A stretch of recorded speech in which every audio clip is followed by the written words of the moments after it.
Hey guys, I hope amendments आपको समझ में आ रहे हैं और आपका जो टेंशन एक होता था कि बहुत सारे चेंजेस होंगे, शायद जो मैं आपको कहता था कि अमेंडमेंट्स से बहुत ज्यादा चेंजेस नहीं होते हैं, टेंशन लेने की जरूरत बिल्कुल भी नहीं है, शायद आपको मेरे वर्ड्स प्रूव हो रहे होंगे। ओके, तो सरकार हम शुरू करते हैं अगले पॉइंट की तरफ से। अगले पॉइंट से हम शुरू करते हैं सर अमेंडमेंट्स।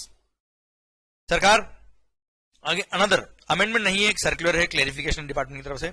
सर हमने एक एंट्री पढ़ी थी कि सर्विसेज अगर आपने प्रोवाइड करी है सेंट्रल गवर्नमेंट को, स्टेट गवर्नमेंट को, यूनियन टेरिटरी को, या गवर्नमेंटल अथॉरिटी को, लोकल अथॉरिटी को, या गवर्नमेंट एंटिटी को, ऐसे किसी काम के लिए जो article number 243W of the Indian constitution में म्युनिसिपैलिटी के लिए लिखा हुआ है, या पंचायत का काम जो आर्टिकल नंबर 243G में लिखा हुआ है, ऐसा वो काम आप कर रहे हो किसके लिए? Central government, state government, union territory, local authority और गवर्नमेंटल अथॉरिटी और गवर्नमेंट एंटिटी के लिए। तो ऐसे केस में अगर वो प्योर लेबर वाला काम है तो जीएसटी एग्जेम्प्ट है। लेबर प्लस मटेरियल वाला काम है, कंपोजिट सप्लाई अगर है, तो ऐसे केस में भी जीएसटी एग्जेम्प्ट रहेगा। पर कंडीशन ये थी, कि value of material involved in such contract should not be more than 25% of the contract value. अगर 25% से ज्यादा कॉन्ट्रैक्ट वैल्यू का अमाउंट गुड्स का पोर्शन नहीं जाता है तो ऐसे केस में वो जो कॉन्ट्रैक्ट वैल्यू है उस पर जीएसटी क्या रहेगा? एग्जेम्प्ट रहेगा। अगर वो काम आर्टिकल नंबर 243W या 243G में कवर है और अगर आप ये काम गवर्नमेंट के लिए कर रहे हो, गवर्नमेंट से फीस ले रहे हो, तो जीएसटी एग्जेम्प्ट रहेगा साहब। Okay done. अब उसी के रिगार्डिंग सर्कुलर आया। सर्कुलर ये कहता है साहब, अरे भाई, अरे कौन सी चक्की का आटा खाया? उसी के लिए पॉइंट है कि सर जब गेहूं को सर पीस कर आटा बनाया जाता है, या फिर सर चावल जो होता है ना सर, राइस, पेडी होता है ना, रो राइस, उसको जब डी हस्क करते हैं, उसका हस्क निकाल के दाना बाहर निकालते हैं, उसको बोलते हैं dehusking of paddy to convert it into rice. ये जो प्रोसेस है, ये काम मैं कर रहा हूं गवर्नमेंट के लिए, उसके लिए मैंने फीस चार्ज करी, उस पर जीएसटी लगेगा कि नहीं लगेगा? क्लियर? एक बात तो ये। अब मैं ये जो काम करता हूं उसमें क्या करता हूं? फोर्टिफिकेशन भी करता हूं। फोर्टिफिकेशन मतलब sir adding vitamin and minerals to increase the nutritional value. जब मैं गेहूं से आटा बनाता हूं साहब, तब उसमें कुछ विटामिन और मिनरल्स ऐड करता हूं सो दैट हेल्दी आटा बन पाए साहब। ओके, तो सर इसमें मेरा गुड्स भी लग रहा है और मिलिंग की प्रोसेस तो मेरी है ही सर। गेहूं आप दे देते हो, गेहूं गवर्नमेंट मेरे को दे रहा है, मैं उससे क्या कर रहा हूं sir? I am converting the wheat into sir क्या सर कौन सी चक्की का आटा खाया? अरे ऐसे नो फ्लोर में कन्वर्ट कर रहा हूं साहब मैं। देन इन सच केस मैं साथ में फोर्टिफिकेशन भी कर रहा हूं, तो सर मेरा मटेरियल भी लग रहा है साथ में। फोर्टिफिकेशन के लिए जो मिनरल्स में ऐड कर रहा हूं, विटामिन ऐड कर रहा हूं, तो सर इसके लिए मिलिंग वाली जो प्रोसेस है, उसके लिए जो मैंने फीस चार्ज किया गवर्नमेंट से, उस पर टैक्स लगेगा कि नहीं लगेगा? अगर प्योर लेबर है तो टैक्स वैसे भी एग्जेम्प्ट है सर। मटेरियल प्लस लेबर है तो ऐसे केस में मटेरियल का वैल्यू जो मेरा लग रहा है वो 25% of the total contract value से एक्सीड नहीं करना चाहिए, तो ऐसे केस में एग्जेम्पशन मिल जाएगा। प्लस गवर्नमेंट ने क्लेरिफाई किया कि सर ये जो आप काम कर रहे हो, this is the public distribution वाला काम, जनता के लिए होता है ना सर। ये आपने देखा होगा, राशन की दुकान होती है सर। सर नायक मूवी तो आपने देखी होगी, राशन की दुकान, वर्ल्ड कप, अरे हाँ है ना। तो पब्लिक डिस्ट्रीब्यूशन का जो काम होता है वो article number 243G of the Indian constitution में कवर होता है सर। क्लियर? तो पहली बात तो ये, मेरी जो एक्टिविटी है वो article number 243G of the Indian constitution में पंचायती काम में कवर्ड है साहब।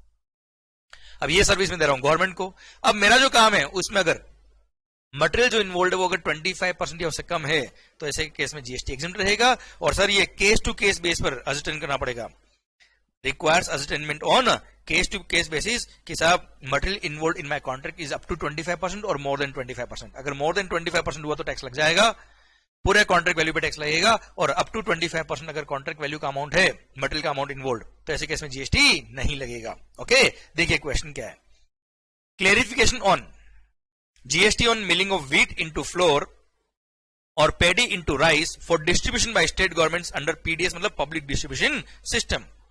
तो सर क्वेश्चन था whether composite supply of services by way of milling of wheat into wheat flour along with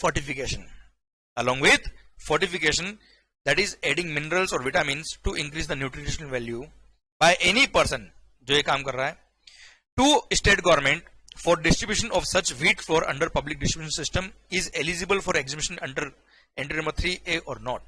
Answer is yes if the material involved is up to 25% of the total contract value. Clear? Done. I hope you got the entire point beta. माहौल सरकार अगला amendment जो है point number 34, देखिए इसको काट दिया गया है, ओमिट कर दिया है। पॉइंट कौन सा था वो देखिएगा आप साहब, काट दिया मतलब अब एग्जिम नहीं है, एग्जिबिशन विड्रॉ कर दिया। कौन सा? Services of leasing of assets including rolling stock asset including wagons, coaches, locos by the Indian Railways Finance Corporation to Indian Railways. ये पहले एग्जिम था, एग्जिबिशन विड्रॉ कर दिया है, दिस हैज बीन ओमिटेड, और ऐसे केस में ये अब टैक्सेबल हो गया है। तो इंडियन रेलवे फाइनेंस कॉर्पोरेशन जो अपनी ही एंटिटी एक इंडियन रेलवे बनी हुई है, उनको जो स्टॉक असेट दे रहा है साहब, ये जैसे कोचेज हो गए, लोकोज हो गए, तो सर इंडियन रेलवे को जो उन्होंने लीज पे दिया है असेट्स, लीजिंग के लिए जो फीस लेंगे ये लोग, उस पर जीएसटी लगेगा साहब। ओके डन, ये एक अमेंडमेंट है, ये क्लियरिफिकेशन नहीं, ये अमेंडमेंट है। ओके सरकार, अगले पॉइंट की तरफ बढ़ते हैं हम सर। ये गवर्नमेंट रिलेटेड पॉइंट चल रहा है, आपको पता है सर। पॉइंट नंबर 37 जो हम ऑलरेडी पढ़ चुके हैं, ये वापस इस गवर्नमेंट वाले पॉइंट में रिपीट हो रहा था, इसलिए मैंने यहां रिपीट किया है। सर ऐसा कोई ट्रेनिंग प्रोग्राम जिसमें 75% और more of the total expenditure is borne by central government, state government और यूनियन टेरिटरी, ऐसे ट्रेनिंग प्रोग्राम के लिए आपने कोई सर्विस प्रोवाइड करी सेंट्रल गवर्नमेंट को, स्टेट गवर्नमेंट को या यूनियन टेरिटरी को, जो भी फीस चार्ज करी उस पर जीएसटी नहीं लगेगा। ये रिपीट किया पॉइंट मैंने यहाँ पे, क्योंकि ये पॉइंट यहाँ पे रिपीट हुआ हुआ था, एजुकेशन रिलेटेड पॉइंट में भी आया हुआ ये, और गवर्नमेंट रिलेटेड पॉइंट इसलिए मैंने यहाँ रिपीट किया हुआ साहब। आइए मालिक, एक और पॉइंट जो मैंने यहाँ रिपीट किया साहब, जो हम ऑलरेडी पढ़ चुके हैं, एक ट्रांसपोर्ट रिलेटेड सर्विस में हमने पढ़ा था, services by way of granting national permit to goods carriage to operate throughout the India और कॉन्टिजियस स्टेट्स। ये हम ऑलरेडी पॉइंट पढ़ चुके हैं, सिंस गवर्नमेंट रिलेटेड पॉइंट था इसलिए मैंने यहाँ रिपीट किया, तो मैंने बुक में भी आपको वापस से दे दिया यहाँ पे। ओके डन, मतलब आपको दिख रहा होगा पेजेस निकल रहे हैं साहब, मजा आ रहा है सर। दिखने में नंबर ऑफ पेज ज्यादा थे पर एक्चुअली है नहीं सर। अब आगे हम रजिस्ट्रेशन वाले चैप्टर में, रजिस्ट्रेशन अंडर जीएसटी। आइए, इसमें केवल एक छोटा सा चेंज हुआ है और कोई अमेंडमेंट नहीं सर। हमने जब रजिस्ट्रेशन का प्रोसीजर पढ़ा था तब हमने देखा था कि आधार ऑथेंटिकेशन करवाना पड़ता है। At the time of applying for registration you have to undergo the Aadhaar authentication. पर सेक्शन नंबर 25 सबसेक्शन 6D दिया हुआ जिसने बताया कि इन लोगों को आधार ऑथेंटिकेशन नहीं करवाना है। तो जो लोग यहां लिखे थे वो अभी भी लिखे, इसमें कोई चेंज नहीं है। यहां पर under subsection 6A word add किया। सर सुनिएगा बात को ध्यान से, पहले ऐसा हुआ करता था कि जो लोग नए रजिस्ट्रेशन के लिए अप्लाई कर रहे हैं वो अगर इनमें से कोई एक है तो इनको आधार ऑथेंटिकेशन नहीं करवाना है। पर अगर मान लो ये लोग ऑलरेडी जीएसटी में रजिस्टर्ड है और वैसे सबसेक्शन 6A जो था वो अब तक एप्लीकेबल नहीं हुआ है, सेक्शन नंबर 25 सबसेक्शन 6A ये रहा जो अब तक एप्लीकेबल नहीं हुआ। मैं तुम्हें पहले सबसेक्शन 6A बताता हूं सर क्या है। सेक्शन नंबर 25 सबसेक्शन 6A बोलता है साहब, every person who is already registered under GST shall also be required to undergo such Aadhaar authentication, but this subsection is not yet made applicable because this is not yet notified। मतलब हिंदुस्तान में GST में जो भी लोग already registered है उन सबको भी आधार ऑथेंटिकेशन करवाना पड़ेगा। तो बहुत बड़ा एक्सरसाइज सर, भारी हो जाएगा काम, इसलिए अब तक इस सेक्शन को एप्लीकेबल नहीं किया। जो नए रजिस्ट्रेशन के लिए अप्लाई कर रहे हैं उनको आधार ऑथेंटिकेशन करवाना पड़ेगा, क्लियर। पर अगर ये 6 कैटेगरी ऑफ पर्सन आधार नए रजिस्ट्रेशन के लिए अप्लाई करते हो तो इनको आधार ऑथेंटिकेशन नहीं करवाना। प्लस अगर मान लो इन 6 कैटेगरी में से कोई भी पर्सन ऑलरेडी जीएसटी में रजिस्टर्ड है और कल को मान लो सबसेक्शन 6A एप्लीकेबल हो भी गया अगर मान लो हिंदुस्तान में, तो भी इन लोगों को आधार ऑथेंटिकेशन तो नहीं करवाना पड़ेगा। बस जस्ट एक छोटा सा एक एरर था लॉ के अंदर, इसलिए गवर्नमेंट ने सबसेक्शन 6A भी यहां पे लिख दिया, अदरवाइज ऐसा कोई अमेंडमेंट नहीं है। क्लियर, मैं रिपीट करता हूं बेटा, ये 6 कैटेगरी ऑफ पर्सन इनको आधार ऑथेंटिकेशन नहीं करवाना पड़ेगा, भले ये ऑलरेडी जीएसटी में रजिस्टर्ड थे पहले से या नए रजिस्ट्रेशन के लिए अप्लाई करें, उससे कोई फर्क नहीं पड़ता, इनको आधार ऑथेंटिकेशन नहीं करवाना। दैट्स इट, ये मीनिंग है इसका सर। ओके डन, ऐसा कोई खास अमेंडमेंट नहीं था ये भी। आइए बच्चों, रजिस्ट्रेशन बस एक छोटा सा ये पॉइंट एड हुआ था। आइए अब हमारे payment of tax. Sir payment of tax में हमने इंटरेस्ट का सेक्शन पढ़ा था, सेक्शन नंबर 50 हमने पूरा पढ़ा हुआ है, कोई अमेंडमेंट नहीं है, कोई चेंज नहीं है। बस यहां पर गवर्नमेंट ने एक वर्ड गलत लिखा था, उसको क्लेरिकल एरर की वजह से गवर्नमेंट ने अमेंड करके चेंज कर दिया। इंटरेस्ट कभी भी लेवी नहीं होता, interest is payable, tax is levied. और टैक्स अगर आप लेट पे करते हो तो इसलिए इंटरेस्ट पे करना पड़ता है। तो वर्ड गवर्नमेंट ने गलती से लिख दिया था लेविड, उस लेविड वर्ड को काट के पेएबल लिखा गया, क्योंकि interest is always payable, interest is not levied, tax is levied. Clear, तो बस एक लैंग्वेज में चेंज किया है सर, और कोई चेंज नहीं है। सर सेक्शन नंबर 50 जो था हमारा interest on delayed payment of tax, उसमें यहां पर लेविड वर्ड लिखा था, लेविड को काट के ओमिट कर दिया सर, डिलीट कर दिया गवर्नमेंट और पेएबल वर्ड लिख दिया। यहां पर दैट लिखा होता, that word was not absolutely correct. अगर हम लैंग्वेज वाली बात करें तो उसको काट के विच लिखा, एज सच अमेंडमेंट नहीं हुआ है, मैंने यहाँ लिखा भी है sir. Omitted words substitute by finance act 2021, मतलब सब्स्टिट्यूट किया, पुराने वर्ड हटा के नए वर्ड लिखे। And this proviso is made applicable retrospectively with effect from 1 जुलाई 2017। मतलब हमने पढ़ा था ना सब कि अगर आप मियरली रिटर्न सबमिट करने में लेट हो गए और अगर आपने जो भी सप्लाई आपने किया उसको आपने रिटर्न में डिक्लेयर किया हुआ है, तो ऐसे केस में जो इंटरेस्ट लगेगा वो net tax payable in cash होता है। मतलब ग्रॉस टैक्स लायबिलिटी 14 लाख की, 10 लाख का input tax credit, net 4 lakh की आपको टैक्स पे करना है, तो 4 लाख पे ही इंटरेस्ट लगेगा अगर आपने केवल रिटर्न फाइल लेट किया था और उस रिटर्न के अंदर सारे ट्रांजेक्शन आपने डिक्लेयर किए थे। तो क्लियर, तो इसमें कोई अमेंडमेंट नहीं है, केवल 2 वर्ड रिप्लेस किए। क्लियर, जो गवर्नमेंट का एक क्लेरिकल एरर था। Okay done. अच्छा, ये डायरेक्ट पोर्शन था इसलिए मैंने यहां लिखा। यही पॉइंट नीचे यहां पर जो एनालिटिकल व्यू में देता हूं उसमें भी यही सेम पॉइंट लिखे थे, तो यहाँ पे भी वो मैंने आपकी बुक के अंदर आप चेंज कर दीजिएगा, इसलिए मैंने ये वाला पेज भी दे दिया, अदरवाइज कोई नया अमेंडमेंट नहीं है। क्लियर, ऊपर डायरेक्ट पोर्शन था, ये अपना एनालिटिकल व्यू वाला पॉइंट आता है, उसमें भी सेम वर्ड्स मैंने चेंज किए सब। ओके ठीक है मालिक, आइए अब हम आ गए कहां पर, tax invoice debit note and credit note वाले चैप्टर में। ओके सर, ई इनवॉइस, सर अगर आपका aggregate turnover in any of the preceding financial year from 2017-18 onwards, 2017-18 onwards किसी भी preceding financial year में अगर आपका aggregate turnover 50 करोड़ क्रॉस हुआ था, तो ऐसे केस में आपको जो गवर्नमेंट नोटिफाइड वेबसाइट है वहां जाके आपको इनवॉइस का सारा इंफॉर्मेशन पंच करना पड़ेगा और ई इनवॉइस जनरेट करना पड़ेगा साहब। ये हमने सेक्शन पढ़ा था। क्लियर, इसमें कोई चेंज नहीं है, बस ये जो लिखा था ना कि however this provision is not applicable to following persons, इन लोगों पे ये प्रोविजन एप्लीकेबल नहीं है, इसमें एक पर्सन और ऐड कर दिया। मतलब इनको ई इनवॉइस के प्रोविजंस अट्रैक्ट नहीं होंगे, इनको ई इनवॉइसिंग की जरूरत नहीं है। वो एक और पर्सन कौन है, अ गवर्नमेंट डिपार्टमेंट और अ लोकल अथॉरिटी। मतलब कुल मिला के गवर्नमेंट डिपार्टमेंट और लोकल अथॉरिटी, भले इनका टर्नओवर प्रीसीडिंग फाइनेंशियल ईयर में from 2017-18 onwards in any of the preceding financial year अगर इनका एग्रीगेट टर्नओवर 50 करोड़ क्रॉस भी कर गया तो भी इनको ई इनवॉइस के प्रोविजंस अट्रैक्ट नहीं होंगे। क्लियर, तो सर मैं 6 पर्सन है, वापस बोल देता हूं मैं सारे 6 person, SEZ unit, special economic zone की unit, not developer. Okay, insurer, banking company, financial institution including NBFC, GTA, passenger transport service suppliers, supplier of services by way of admission और exhibition of cinematographic film in multiplex screen and a government department और local authority, इन लोगों को e invoice के provisions attract नहीं होंगे। Clear, done. तो ये वाला पॉइंट एड हुआ नया कि इनको ई इनवॉइस के प्रोविजंस अब अप्लाई नहीं होंगे। Okay done. अच्छा, ये किस नोटिफिकेशन के थ्रू हुआ, किस तारीख से एप्लीकेबल हुआ, ये एग्जामिनेशन के लिए रिलेवेंट नहीं होता, इसलिए इनको याद करने की जरूरत नहीं होती है। आओ मालिक, अब हम बात करें डायनामिक क्यूआर कोड के प्रोविजंस के लेके। Dynamic QR code, dynamic QR code,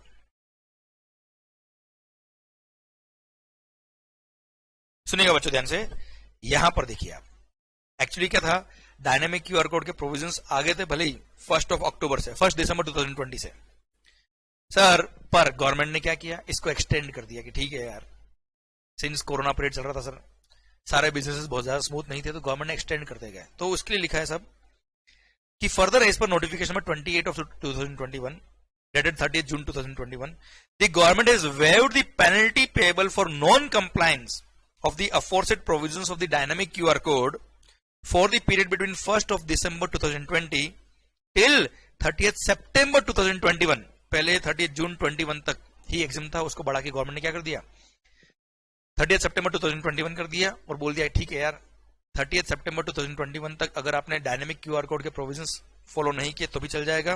but इसका मतलब ये हो गया, it means compliance of this provision is further shifted and made compulsory with effect from 1 October 2021।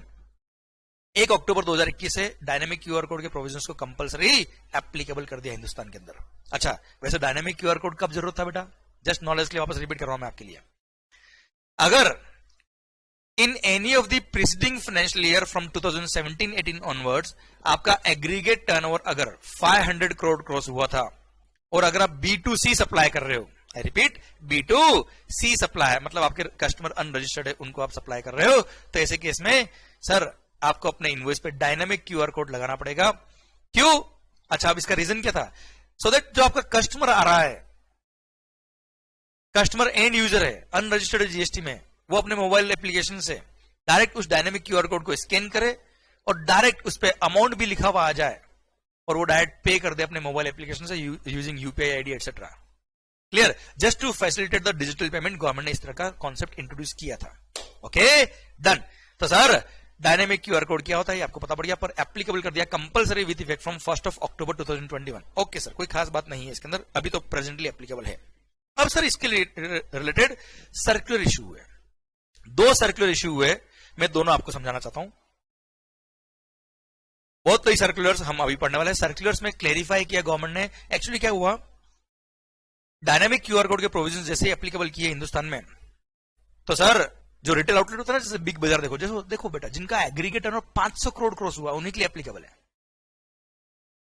और वो भी B2C सप्लाई जो करते हैं। तो बड़े जो रिटेल आउटलेट होते हैं ना सर, जैसे बिग बाजार हो गया, सुपर मार्केट वगैरह, जो भी आप देखते हो इस तरह के जो बड़े लेवल पे काम करते हैं, डी मार्ट वगैरह, जिनका कस्टमर बेस एंड कंज्यूमर है एंड जिनका टर्नओवर 500 करोड़ क्रॉस हुआ है किसी भी फाइनेंशियल ईयर में फ्रॉम 2017-18 ऑनवर्ड्स, तो ऐसे केस में उन पर डायनेमिक क्यूआर कोड के प्रोविजन अप्लाई होंगे। रीजन सिंपल है, लॉजिक सिंपल है कि यहाँ पे कस्टमर डायरेक्ट उस बिल पर जो डायनेमिक क्यूआर कोड है उसको स्कैन करे और सर डायरेक्ट पेमेंट के लिए वो सर उसका पेमेंट का अमाउंट भेजा और वो डायरेक्ट पेमेंट कर पाए। ओके, डिजिटल पेमेंट को प्रमोट करने के लिए। अच्छा, एक बात और मैं समझाता हूं। अभी आप नॉर्मली जब दुकानों पे जाते होंगे, कई शॉपिंग आप कर रहे हो, आप देखना पेटीएम, गूगल पे, हर जगह वो होता है स्टैटिक क्यूआर कोड। आप किसी शॉप पे गए, मान लो किसी बेकरी पे गए, आपने वहां पे केक खाया या पेस्ट्री परचेज किया, वहां पे गूगल पे का वहां पे एक स्टिकर लगा होता है, वहां पे उसको आप स्कैन करो, उसका बेकरी का नाम आ जाएगा, अमाउंट आपको लिखना पड़ता है उसके अंदर। जैसे मान लो 420, आपका लकी नंबर बेटा। सर बहुत सारे लोग बोलते सर आपका हो, हमारा जरूर है सर 420, मान लो 420 रुपए का पेमेंट आपको करना, तो आप 420 उसमें लिखेंगे एंड फिर आप पेमेंट करेंगे। पर डायनामिक क्यूआर कोड के केस में क्या है, वहां पे आपको जस्ट स्कैन करना है, वो इनवॉइस को लिंक कर दिया उन्होंने, किससे?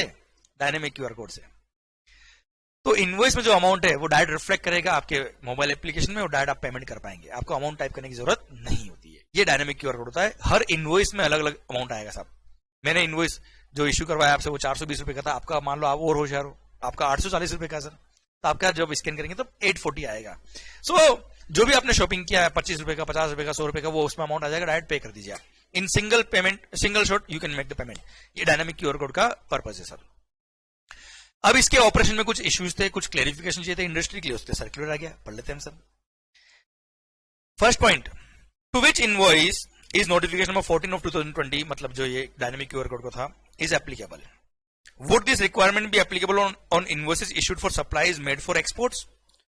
तो सर सबसे पहली बात तो जो B2C वाले सप्लाई होते हैं उनके लिए प्रोविजन अट्रैक्ट हुए हैं।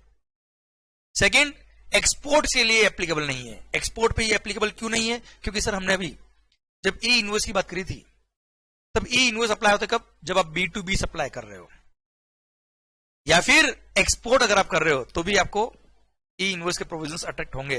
क्लियर? तो एक्सपोर्ट्स को एक तरह से B2B की सप्लाई की तरह माना जाता है, ऐसा सर्कुलर ने क्लेरिफाई किया और बोल दिया कि आपने अगर एक्सपोर्ट किया, कस्टमर अगर आउट ऑफ इंडिया है, तो ऐसा ही माना जाएगा कि वो एक तरह से आपने क्या किया, B2B सप्लाई किया। यहाँ पर ई इनवॉइस के प्रोविजन अट्रैक्ट होंगे अगर ई इनवॉइस के प्रोविजन आप पे अप्लाई होते तो। क्लियर? पर डायनामिक क्यूआर कोड के प्रोविजन एप्लीकेबल नहीं है, पढ़ लीजिए। This notification is applicable to a tax invoice issued to an unregistered person by a registered person, that is B2C invoice, whose annual aggregate turnover exceeds rupees 500 crore in any of the preceding financial year from 2017-18 onwards.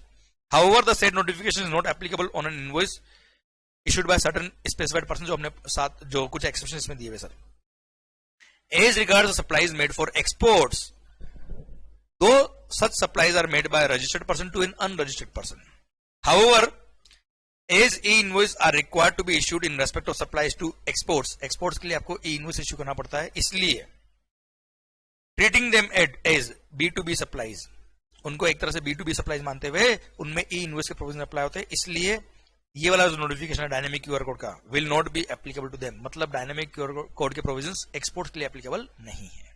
आइए second, what parameters और details are required to be captured in the QR code, कौन कौन से parameters और details are required to be captured in QR code. जो QR code होगा उसमें क्या क्या इन्फॉर्मेशन बैकएंड में होनी चाहिए, तो बोला following information is required to be there in the dynamic QR code.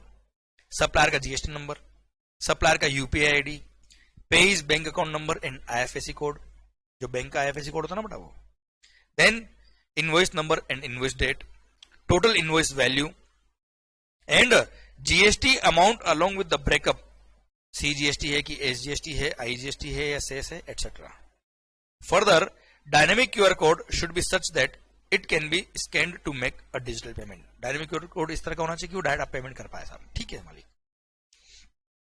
If a supplier provides और displays dynamic QR code but the customer opts to make payment without using dynamic QR code, then will the cross reference of such payment made without use of dynamic QR code, मतलब कहने का ये इनका कि dynamic QR code आपने provide किया पर customer क्या, इज इट कंपल्सरी कि कस्टमर डायनामिक QR कोड को स्कैन करके ही पेमेंट करे? कस्टमर के पास मोबाइल ही नहीं है भाई, वो तो कैश पेमेंट कर रहा है, कर सकता है? Answer is yes. Dynamic QR code supplier को प्रोवाइड करना पड़ेगा, कस्टमर उसको यूज करके पेमेंट करे ना करे ये उसकी चॉइस है, समझे? तो कस्टमर किसी भी मोड से पेमेंट कर सकता है, डेबिट कार्ड से कर सकता है, क्रेडिट कार्ड से कर सकता है, सर नेट बैंकिंग से कर सकता है, कैश पेमेंट कर सकता है, उधार ले सकता है, जो मर्जी कैसे कर सकता है। क्लियर? तो ऐसे केस में डायनेमिक QR कोड वो यूज करे ना करे उसकी चॉइस है। सेकेंड थिंग, अगर उसने किसी और मोड से पेमेंट किया है, जैसे कैश पेमेंट किया है, तो उस पेमेंट का क्रॉस रेफरेंस इनवॉइस पे देना पड़ेगा सप्लायर को, लिखा है। Then will the cross reference of such payment made without use of dynamic QR code on the invoice be considered as compliance of dynamic QR code on the invoice? Answer is yes. अगर customer ने किसी और mode से payment किया है, आपने क्या किया साहब, देखो डायनेमिक QR कोड आपने उसको डिस्प्ले कर दिया, भले आपने इनवॉइस पे प्रिंट किया। कई बार क्या होता है बेटा, जैसे बिग बाजार आप जाएंगे तो पहले आप पेमेंट करेंगे, उसके बाद वो इनवॉइस जनरेट करता है, क्योंकि पता पड़ा उसने इनवॉइस बना दिया, फिर आप 10 आइटम आपने सेलेक्ट किए, इनवॉइस बना दिया, फिर आप पेमेंट करते वक्त बोलते नहीं मेरे को तो ये वाला शैम्पू नहीं चाहिए, ये वाला साबुन नहीं चाहिए साहब, ये वाला गुड्स नहीं चाहिए। अब बिग बाजार वाला तो मर गया ना बेचारा, क्रेडिट नोट इश्यू करना कितना लंबा काम हो गया उसके लिए। इसलिए रिटेल आउटलेट वाले क्या करते हैं, पहले पेमेंट आपसे लेते हैं, उसके बाद आपको इनवॉइस इश्यू करेंगे। अब सब अभी प्रोविजन तो हम पढ़ रहे, इनवॉइस पे आपको डायनेमिक QR कोड लिखना पड़ेगा। अब सर इनवॉइस पे डायनेमिक QR कोड देना पड़ेगा, उस डायनेमिक QR कोड के बेस पे वो पेमेंट करेगा, तो कैसे पॉसिबल है उस बिग बाजार वाले के लिए? तो यहाँ पे गवर्नमेंट ने बोल रखा है कि कोई बात नहीं, आप किसी भी डिजिटल डिस्प्ले के थ्रू उसको डायनेमिक QR कोड डिस्प्ले कर देना। जैसे आप बिग बाजार जाएंगे ना बेटा, तो वो जो था ना कार्ड स्वैप करते मशीन आती है पोश, वहीं पर उनका एक डिजिटल डिस्प्ले होता है, वहीं पे वो QR कोड डिस्प्ले कर देंगे। आप चाहे तो उसके ऊपर मोबाइल रख के स्कैन कर सकते हो और डायरेक्ट पेमेंट कर सकते हो, और आप चाहे तो कैश पेमेंट करें, आपकी जो इच्छा वैसे पेमेंट करें। तो जो पेमेंट किया है उसका क्रॉस रेफरेंस अगर इनवॉइस पे दे दिया है तो मान लिया जाएगा कि डायनामिक QR कोड के रिक्वायरमेंट को फुलफिल कर दिया है। क्लियर? ये इस पॉइंट में समझाया। आइए sir next point, if the supplier makes available to the customer an electronic mode of payment like UPI collect, UPI intent or similar other mode of payment through mobile application or computer based application where though dynamic QR code is not displayed, dynamic QR code इसने display नहीं किया, but the details of merchant as well as transactions are displayed or captured otherwise, how can the requirement of dynamic QR code as per this notification be complied with? मतलब उसने dynamic QR code display नहीं किया, पर उसने sir electronic mode of payment like UPI collect, UPI intent और similar mode of payment through mobile application या computer based उसने electronic payment का फैसिलिटी आपको अलाउ किया है और उसके थ्रू कस्टमर पेमेंट कर सकता है। तो सर ऐसे केस में चलेगा? आंसर इज यस, चलेगा। बस कंडीशन क्या है सर, किसी अदर मोड से पेमेंट आया ना सर, तो उस पेमेंट का क्रॉस रेफरेंस कि भाई इस नंबर का पेमेंट में को इतना रिसीव हुआ है, उसका क्रॉस रेफरेंस आप दे दो, ट्रांजेक्शन आईडी दे दो आप किसके अंदर, आपके इनवॉइस में, तो मान लिया जाएगा कि आपने डायनेमिक QR कोड की प्रोविजंस को फॉलो कर लिया है, उसको कंप्लाई कर लिया है, या लिखा हुआ है। In such cases if the cross reference of the payment made using such electronic mode of payment is made on the invoice, invoice पे अगर आपने क्रॉस रेफरेंस दे दिया है कि ये ट्रांजेक्शन आईडी से इसने पेमेंट किया है साहब, the invoice shall be deemed to comply with the requirement of dynamic QR code, ये मान लिया जाएगा कि डायनेमिक QR कोड की प्रोविजंस को आपने फॉलो किया है। However if payment is made after generation और issuance of the invoice, the supplier shall provide dynamic QR code on the invoice. अगर आप इनवॉइस जनरेट होने के बाद पेमेंट कर रहे हो तो इनवॉइस पे डायनेमिक QR कोड होना चाहिए, पर इनवॉइस जनरेट होने से पहले अगर आप पेमेंट कर रहे हो तो आपने जो कैश पेमेंट किया है, अदर यूपीआई आईडी से किया है, उसका ट्रांजेक्शन का क्रॉस रेफरेंस आपको देना पड़ेगा इनवॉइस पे। तो मान लेंगे डायनामिक क्यूआर कोड के प्रोविजंस आपने फॉलो कर लिए सर, क्योंकि नॉर्मली कस्टमर से पहले पैसा लेगा फिर इनवॉइस जनरेट करता है, रिटेल स्टोर वाले ऐसे ही करते हैं सर। इसलिए आइए, इज जनरेशन और printing of dynamic QR code on B2C invoices mandatory for prepaid invoices, that is where payment has been made before issuance of invoice. भाई कस्टमर अगर पेमेंट पहले कर रहा है, बाद में इनवॉइस जनरेट कर रहा है, तो डायनामिक क्यूआर कोड इनवॉइस पे प्रिंट भी कर देंगे तो उसका यूज क्या है? इसलिए सर पहले पेमेंट अगर कस्टमर कर रहा है फिर इनवॉइस प्रिंट होता है, तो ऐसे केस में किसी डिजिटल डिस्प्ले के थ्रू उसको प्रोवाइड कर दो डायनामिक क्यूआर कोड, या फिर सर जिस मोड से उसने पेमेंट किया है उसका क्रॉस रेफरेंस दे देना इनवॉइस पे। तो मान लेंगे कि डायनामिक क्यूआर कोड के प्रोविजंस को आपने फॉलो कर दिया है। देखिए यह लिखा है क्रॉस रेफरेंस ऑफ पेमेंट दे दो sir in cases other than prepaid supply, that is where payment is made after generation और इश्यूएंस ऑफ द इनवॉइस। तो सप्लायर को तो डायनामिक क्यूआर कोड प्रोवाइड करना ही पड़ेगा इनवॉइस पे। इनवॉइस जनरेट होने के बाद अगर कस्टमर पेमेंट करा तो dynamic QR code should be there, पर इनवॉइस इश्यू ही नहीं हो रहा, उससे पहले कस्टमर से पेमेंट ले रहा है सप्लायर, तो ऐसे केस में किसी अदर मोड से उसने पेमेंट लिया चलेगा, digital display of dynamic QR code कर देना। अब वो पेमेंट किसी भी मोड से करे चलेगा, उसका क्रॉस रेफरेंस इनवॉइस पे दे देना। हम मान लेंगे कि डायनामिक क्यूआर कोड प्रिंट कर दिया आपने, ऐसा मान लिया जाएगा। Next, once the e commerce operator और the online application has complied with the dynamic QR code requirements, will the supplier using such e-commerce portal or application for supplies still be required to comply with the requirement of dynamic QR code? मैं तुम्हें समझाता हूं। मान लो आपने sir e-commerce operator के through कोई good supply किया, customer unregistered है, B2C सप्लाई है, आपका टर्नओवर 500 करोड़ से अबव है। अब ई कॉमर्स ऑपरेटर ने कस्टमर को डायनामिक क्यूआर कोड प्रोवाइड कर दिया, उसके थ्रू या किसी भी मोड से उस कस्टमर ने पेमेंट कर दिया। अब जब सप्लायर इनवॉइस इश्यू करता है, देखो ई कॉमर्स ऑपरेटर तो केवल एक प्लेटफॉर्म है जिसके थ्रू सप्लायर सप्लाई करता है, तो क्या सप्लायर को भी डायनामिक क्यूआर कोड मेंशन करना पड़ेगा अपनी इनवॉइस पे? तो आंसर है क्या, यस, क्योंकि sir provisions of dynamic QR code are applicable on supplier. So यहां पे क्या लिखा देखिए आप ध्यान से, The provisions of the notification shall apply to each supplier or registered person separately. If such person is liable to issue invoice with dynamic QR code for B2C supplies as per the said notification, तो ऐसे case में आपको dynamic QR code लिखना पड़ेगा। In case the supplier is making supply through e-commerce portal or application and the said supplier gives cross reference of the payment received in respect of the said supplier on the invoice, भाई payment का cross reference दे दिया तो dynamic QR code print करने की जरूरत नहीं है, otherwise dynamic QR code print करना पड़ेगा। Then such invoice would be deemed to have complied with the requirement of dynamic QR code in cases other than prepaid supply, मतलब payment पहले नहीं आ रहा, पेमेंट बाद में आएगा, तो ऐसे केस में मतलब that is where payment is made after generation of the invoice, the supplier shall provide dynamic QR code on the invoice. मतलब कुल मिला के सारे ही पॉइंट में सब जगह का कंक्लूजन में निकाल दूं तो सर डायनामिक क्यूआर कोड लिखना पड़ेगा इनवॉइस पे। पर अगर कस्टमर इनवॉइस जनरेट होने से पहले ही पेमेंट करता है तो ऐसे केस में पेमेंट का क्रॉस रेफरेंस अगर आपने दे दिया है इनवॉइस पे, तो मान लेंगे डायनामिक क्यूआर कोड की रिक्वायरमेंट आपने पूरी कर ली है। हाँ, आपको उसको डिजिटल डिस्प्ले के through dynamic QR code display करवाना पड़ेगा टू मेक हिम फैसिलिटेट कि वो पेमेंट कर पाए through scanning the QR code itself. Clear? और किसी भी मोड से वो पेमेंट करे हमें कोई दिक्कत नहीं, उसका क्रॉस रेफरेंस आप इनवॉइस पे दे देना साहब। क्लियर है? डन। ये बातें तो एक सर्कुलर में की थी। अब एक सर्कुलर और इश्यू हुआ, वो भी हम पढ़ लेते सर। अच्छा, वैसे आपको लग रहा हो थोड़ा सा बोरिंग, पर sir these are all practical issues जो मार्केट में आ रहे थे, जिसको डिपार्टमेंट ने सर्कुलर के थ्रू क्लेरिफाई किया, तो हमको पढ़ना चाहिए, प्रैक्टिकल लाइफ में काम आएंगे। आप आर्टिकल्स में भी जाएंगे तो आपको ये पॉइंट काम आने वाले हैं। Clarification in respect of applicability of dynamic QR code on B2C invoices and compliance. देखते sir, point number 1, whether dynamic QR code, अच्छा इनको प्रैक्टिकली इमेजिन करिएगा तो मजा आएगा आपको पॉइंट्स में। ओके, पढ़िए। Whether dynamic QR code is to be provided on an invoice issued to a person who has obtained a unique identity number as per the provisions of subsection 9 of section number 25. Sir UIN holders, sir ध्यान दीजिए, अगर customer ऐसा है जो UIN holder है तो क्या उसको जब आप इनवॉइस इश्यू कर रहे हो उस पर डायनामिक क्यूआर कोड के प्रोविजन अट्रैक्ट होंगे?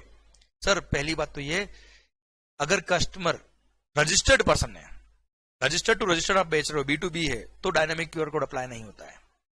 रजिस्टर्ड पर्सन की डेफिनेशन में लिखा हुआ है sir, registered person who is registered under GST but excludes a person who is a UIN holder. मतलब अगर आपके पास UIN नंबर है तो आप रजिस्टर्ड पर्सन नहीं कहलाते हो।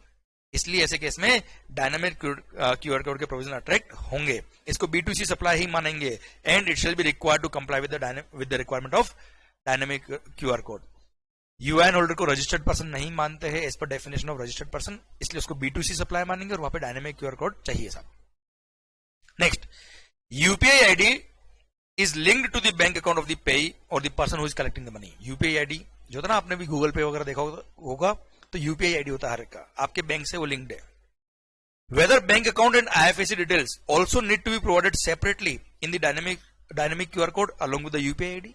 अब सर क्या हुआ, मैं आपको बताता हूं, पिछले वाले सर्कुलर पर वापस ले जाता हूं मैं आपको। देखिए यहां पे हमने पढ़ा था व्हाट पैरामीटर्स और details are required on QR code. Supplier का यूपीआई आईडी चाहिए सर, फिर यहां पे ये भी लिखा था, कलर चेंज करता हूं ध्यान रहेगा sir, payee's bank account number and IFSC code. अब सर बोला है कि आपका यूपीआई आईडी जो है वो ऑलरेडी बैंक अकाउंट से लिंक्ड है, तो क्या फिर भी इसकी रिक्वायरमेंट है क्या? तो फिर गवर्नमेंट, हाँ यार, अगर पेई का UPI ID already bank account से लिंक्ड है तो फिर बैंक अकाउंट डिटेल्स और आईएफएससी कोड की जरूरत नहीं है। ये लिखा है, given that UPI ID is linked to a specific bank account. UPI ID एक पर्टिकुलर बैंक अकाउंट से लिंक्ड होता है ऑफ द पेई या the person who is collecting the money. Separate details of bank account and IFSC may not be provided in the dynamic QR code. चलेगा sir वो, क्योंकि एक ही account से linked है, उसी अकाउंट में पैसा जाएगा, कोई दिक्कत नहीं sir. In cases where payment is collected by some person other than the supplier, मान लो मैं सप्लायर हूं, आप मेरे एजेंट हो, या आप इलेक्ट्रॉनिक कॉमर्स ऑपरेटर हो, आप पैसा कस्टमर से ले रहे हो मेरे बिहाफ पे और फिर मेरे को दोगे सर आप, तो ऐसे केस में यूपीआई आईडी जो होगा ना सर, वो किसका लगाएंगे, मेरा लगाएंगे कि ईसीओ का लगाएंगे? भाई purpose of dynamic QR code क्या है? कस्टमर स्कैन करे और डायरेक्ट पेमेंट कर पाए। अगर मेरा यूपीआई आईडी लगा दिया तो पेमेंट मेरे अकाउंट में आ जाएगा, जबकि मेरे बिहाफ पे पेमेंट कौन ले रहा है? ईसीओ, या मेरे बिहाफ पे कोई एजेंट या कोई और पर्सन मेरे बिहाफ पे मनी कलेक्ट कर रहा है, तो जिसके अकाउंट में पैसा जाना है उसका यूपीआई आईडी देंगे ना सब। वो ये बोला यहाँ पे, in cases where payment is collected by some person other than the supplier, हो सकता है वो ईसीओ हो या any other person who is authorized by supplier on his और her behalf. Whether in such cases in place of UPI ID of the supplier the UPI ID of such person, जो मेरे behalf पे पैसा collect कर रहा है, who is authorized to collect the payment on behalf of supplier may be provided? Answer is yes, obviously. Sir उसी person का UPI ID provide करना पड़ेगा जिसके अकाउंट में पैसा जाना है। तो सर मेरे बिहाफ पे पैसा कलेक्ट कर रहा है कोई मेरा एजेंट या ईसीओ या कोई और पर्सन, तो उसका अकाउंट का यूपीआई आईडी जाएगा ना सर, उसके अकाउंट में पैसा आएगा, इसलिए clear, done, answer is yes. Sir point number 4, मतलब इजी लग रहा है ना सर, सर्कुलर लोड तो नहीं है, बहुत इजी पॉइंट है और बहुत प्रैक्टिकल पॉइंट है, इसलिए मजा आ रहा होगा सर आपको। आइए, in cases where receiver of services is located outside India, recipient is located outside India and payment is being received by the supplier of service in foreign exchange through RBI approved mode of payment, but as per provisions of the IGST Act the place of supply of such services is in India। देखो वैसे place of supply IGST Act आपके syllabus में नहीं आता, intermediate level की बात करूं तो नहीं आता है, फिर भी मैं इस पॉइंट को आपको समझाता हूं, इस पॉइंट के डिटेल में मत जाइएगा, ठीक है? मैं यहां क्रॉस करता हूं, आपके सिलेबस में पॉइंट रिलेवेंट नहीं रहेगा क्योंकि एक्सपोर्ट का डेफिनेशन आपको नहीं आता है सर। कुल मिला के मैं कंक्लूड करता हूं इस पॉइंट को कि अगर service recipient out of India है, मैं इंडिया में हूं, मैंने services the out of India, अब वो कस्टमर जो है वो मेरे को पेमेंट कर रहा है फॉरेन करेंसी में, और as per definition of the export of services वो एक्सपोर्ट ऑफ सर्विस में कवर मान लो नहीं हो रहा है। अच्छा, एक्सपोर्ट ऑफ सर्विस में अगर कवर होता तो वैसे भी डायनेमिक क्यूआर कोड के प्रोविजन अट्रैक्ट होते ही नहीं सर।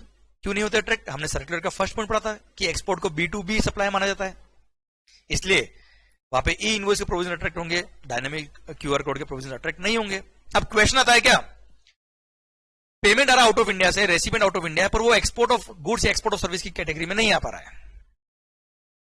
अब सर अब वो एक्सपोर्ट में नहीं आ रहा है और कस्टमर अनरजिस्टर्ड है, तो क्या B2C सप्लाई मानते हुए वहां पे डायनेमिक क्यूआर कोड के प्रोविजन अट्रैक्ट करने? आंसर है नो। क्यों? क्योंकि पेमेंट आ रहा है किसमें? कन्वर्टेबल फॉरेन एक्सचेंज में थ्रू आरबीआई अप्रूव्ड मोड से। अब सर आप पर्पस समझिए, purpose of dynamic QR code क्या है? कस्टमर डायरेक्ट उस क्यूआर कोड को स्कैन करे और डायरेक्ट वन शॉट में पेमेंट करके बाहर। This is the purpose behind it. Now my point is that sir जब वो फॉरेन करेंसी में पेमेंट कर रहा है तो यूपीआई आईडी में केवल इंडिया के पेमेंट ही कलेक्ट हो पाते हैं सर, आउट ऑफ इंडिया की पेमेंट कलेक्ट नहीं हो पाएंगे। इसलिए पर्पज ही सोल्व नहीं हो रहा है यूपीआई आईडी का। इसलिए वहां पर अगर कोई पर्सन आरबीआई अप्रूव्ड मोड से फॉरेन करेंसी में पेमेंट करा तो वहां पे डायनेमिक क्यूआर कोड अगर आप नहीं भी लगाएंगे चल जाएगा, कोई दिक्कत वाली बात नहीं है। आंसर है no.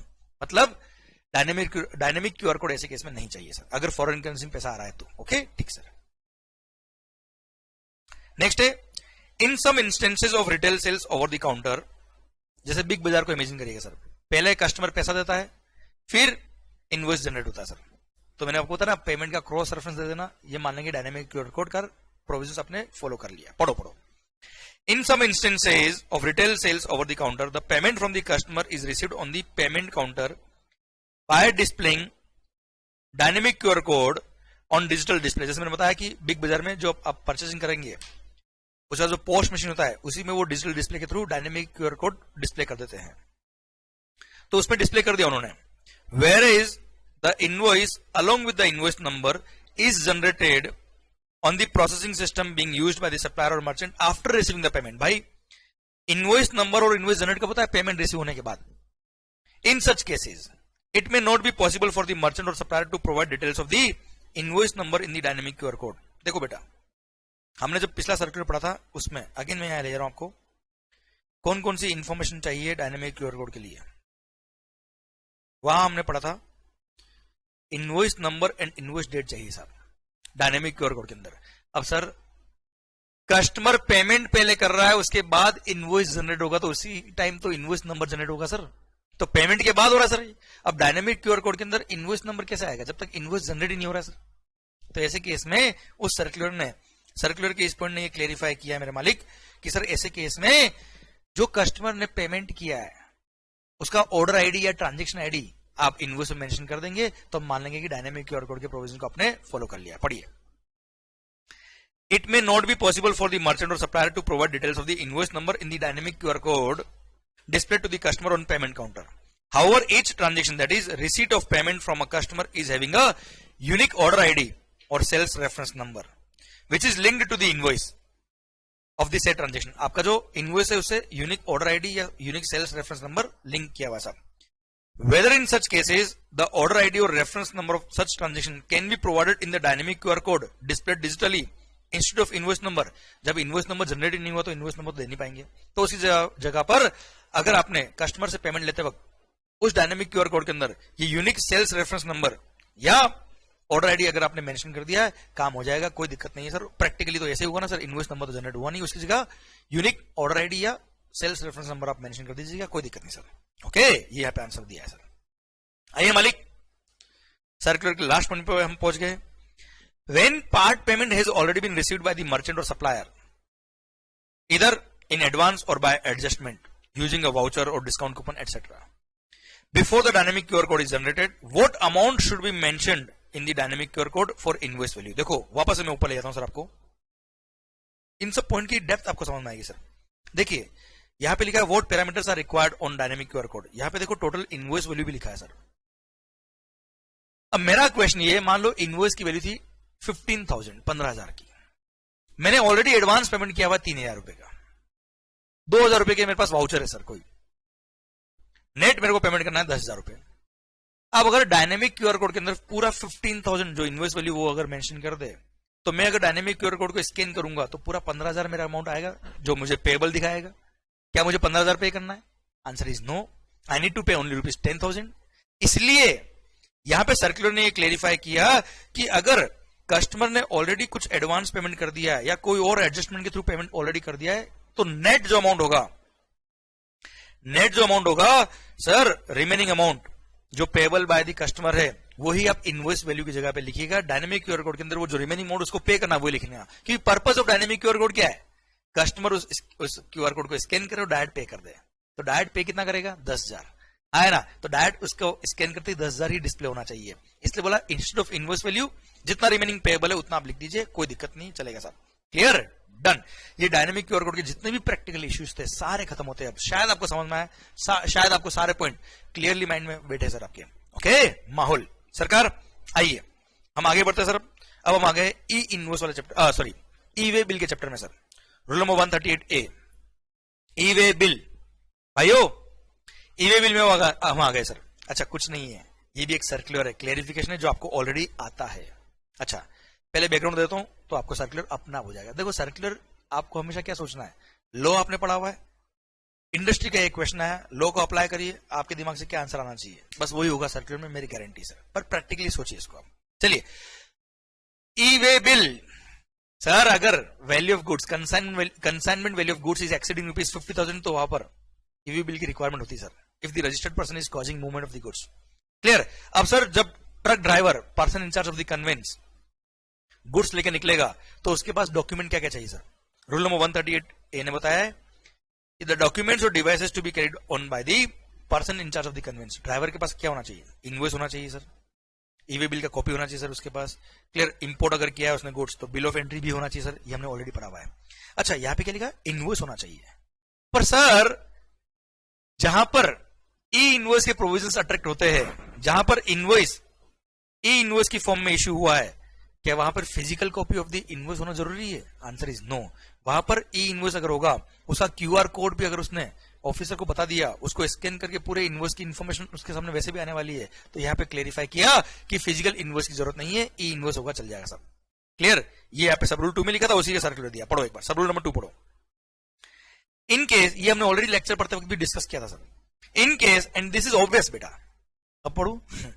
In case invoice is issued in the manner prescribed under sub rule number 4 of rule number 48, that is e invoice अगर इश्यू किया है, the QR code having embedded invoice reference number in it, जो QR code होता है जिसमें IRN number होता है, may be produced electronically for verification by proper officer in lieu of physical invoice of such tax invoice।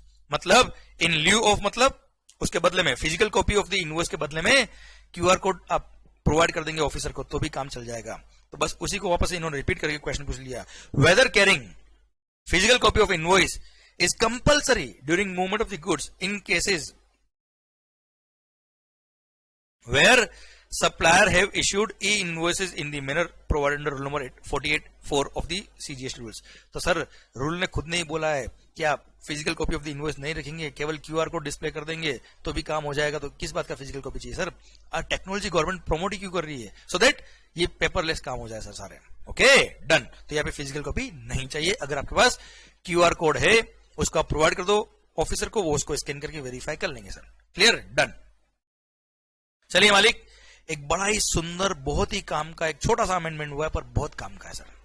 This will be called amendment. ये amendment है, ये कोई क्लेरिफिकेशन नहीं सर। रूल नंबर 138E हमने पढ़ा था सब, restriction on furnishing of information in part A of form number GST EWB 01। मतलब ध्यान है, हमने पढ़ा था कि अगर किसी पर्सन ने अगर कंपोजिशन स्कीम ऑप्ट करी हुई, ये 4 लोग नोटिफाई किए गवर्नमेंट ने, 4 लोग स्पेसिफाई किए गवर्नमेंट ने, और बोल दिया अगर आपने 2 कॉन्जिक्यूटिव क्वार्टर के लिए जीएसटी CMP 08 फाइल नहीं किया है, मतलब आप कंपोजिशन स्कीम में हो सर, और आपने 2 क्वार्टर का टैक्स पे नहीं किया हुआ, एक तरह से CMP 08 फाइल नहीं किया मतलब टैक्स पे नहीं किया, या फिर आप sir other than composition scheme वाले पर्सन, मतलब नॉर्मल असेसी हो आप, और आपने 2 महीने से sir 2 tax period, sorry 2 tax period, 2 month तो ओमिट किया हुआ था सर, ऐसे डिलीट किया हुआ है ना, 2 month have been substituted by 2 tax period. आपने 2 कॉन्जिक्यूटिव पीरियड के लिए रिटर्न सबमिट नहीं किए, आपने फॉर एग्जांपल GSTR 3 भी सबमिट नहीं किया 2 टैक्स पीरियड से। टैक्स पीरियड क्यों लिखा? कुछ लोगों के लिए क्वार्टरली GSTR 3 भी है, कुछ लोगों के लिए मंथली GSTR 3 भी है सर। तो 2 टैक्स पीरियड का आपने GSTR 3 भी सबमिट नहीं किया, हाँ है ना, तो साहब इसका मतलब टैक्स जमा नहीं कराया सरकार को, आपके रेस्पेक्ट में ईवी बिल जनरेट नहीं हो पाएगा। थर्ड, आपने GSTR 1 statement of outward supplies 2 month या 2 क्वार्टर, अगर आपके मंथली एप्लीकेबल तो मंथली, क्वार्टरली एप्लीकेबल है तो क्वार्टरली, आपने 2 GSTR 1 सबमिट नहीं किया अब तक सरकार को। क्लियर। या फिर आपका रजिस्ट्रेशन क्या हो रखा है? सस्पेंड हो रखा है। ये 4 पॉइंट पहले भी थे, अभी भी इसमें कोई अमेंडमेंट नहीं है। अगर ये चारों में से कोई भी एक पर्सन में आप फॉलो करते हो तो आपके रेस्पेक्ट में कोई ईवी बिल जनरेट नहीं हो पाएगा। अब मैं बताता हूं इसमें क्या अमेंडमेंट, क्या पहले प्रोविजन था और क्या अमेंडमेंट हुआ है, क्यों मैं बोल रहा हूं, बहुत सुंदर पॉइंट है, समझिएगा मेरी बात को। सरकार यहां क्लियरली बोल दिया है कि अगर पहले ये था बेटा, पहले क्लियरली लिखा होता कि आप भले ही सप्लायर हो, आप भले ही रेसिपिएंट हो, आई रिपीट, आप भले ही कंसाइनर हो या कंसाइनी हो, दोनों में से किसी भी एक पर्सन ने अगर इन चारों में से कोई भी डिफॉल्ट किया हुआ है तो ऐसे केस में उस ट्रांजेक्शन के लिए कोई पर्सन ईवी बिल इश्यू नहीं कर पाएगा। मतलब मान लो मैं कंसाइनर हूं, मैं सेलर हूं, आप कस्टमर है साहब, कस्टमर ने मान लो लास्ट 2 टैक्स पीरियड के रिटर्न सबमिट नहीं किए। अब मैं सप्लायर आपको माल बेच रहा हूं, तो मेरे यहां से जब गुड्स निकलेगा तब आपके लिए जब ईवी बिल बनाऊंगा तो ईवी बिल पोर्टल उसको ब्लॉक कर देगा और बोलेगा यहां पे ईवी बिल जनरेट नहीं हो पाएगा क्योंकि कस्टमर चोर है सर। कस्टमर ने 2 रिटर्न सबमिट नहीं किए हुए हैं, ईवी बिल जनरेट नहीं हो पाएगा, भले ही सप्लायर एकदम फेयर था, तो उसका तो माल रुक गया सर। सेकेंड केस, मान लो कस्टमर जो है उसका कोई डिफॉल्ट नहीं है साहब, वो सारा रिटर्न मंथली फाइल करता, पर सप्लायर जो है उसने 2 रिटर्न सबमिट नहीं किए हुए या उसका रजिस्ट्रेशन सस्पेंड हो रखा है, कुछ भी है, तो ऐसे केस में वो जब ईवी बिल जनरेट करना जाएगा कोई ईवी बिल जनरेट नहीं हो पाएगा। अब भले ही रेसिपिएंट ईवी बिल जनरेट करे, ट्रांसपोर्टर करे, ई कॉमर्स ऑपरेटर करे, उस ट्रांजेक्शन के लिए ईवी बिल जनरेट नहीं हो पाएगा अगर कंसर्नर या कंसर्नी दोनों में से एक पर्सन इन चारों में से कोई भी डिफॉल्ट किया हुआ है तो। क्लियर? अब इसमें तकलीफ क्या थी मालिक? तकलीफ तो मैं समझाता हूं मैं। देखो सप्लायर अगर चोर है, मतलब सप्लायर ने 2 रिटर्न सबमिट नहीं किए, 2 जीएसटी 1 सबमिट नहीं किए, या रजिस्ट्रेशन सस्पेंड हो रखा है, या जीएसटी सीएमपी 08 फाइल नहीं किया हुआ 2 क्वार्टर का, तो सरकार बोलेगी, गवर्नमेंट बोलेगी साहब ये आदमी चोर है, इसको माल बेचनी मत दो, दुकान बंद कर दो इसकी, ताकि हमारा टैक्स जल्दी देगा। तो बात समझ में आती है। सप्लायर एकदम फेयर है, उसने कोई चोरी नहीं करी हुई है, सारे रिटर्न वगैरह सबमिट किए हुए। अब कस्टमर ने साहब रिटर्न सबमिट नहीं किए, तो सप्लायर को तो उसका माल बेचने दो ना यार, सप्लायर को क्यों रोकते हो आप? सप्लायर तो माल बेचे, अपना धंधा करे, उसे पैसा ले, मस्त रहे ना, देश की इकोनॉमी बढ़ाए। रेसिपिएंट चोर है तो सप्लायर का माल जाने में क्यों रोक रहे हो साहब आप रेसिपिएंट को पकड़ो ना, सप्लायर को तो अपना धंधा बंद करने मत दो। सप्लायर अपना गुड्स बेच रहा है तो बेचने दो, उसका पैसा तो आ रहा है कम से कम।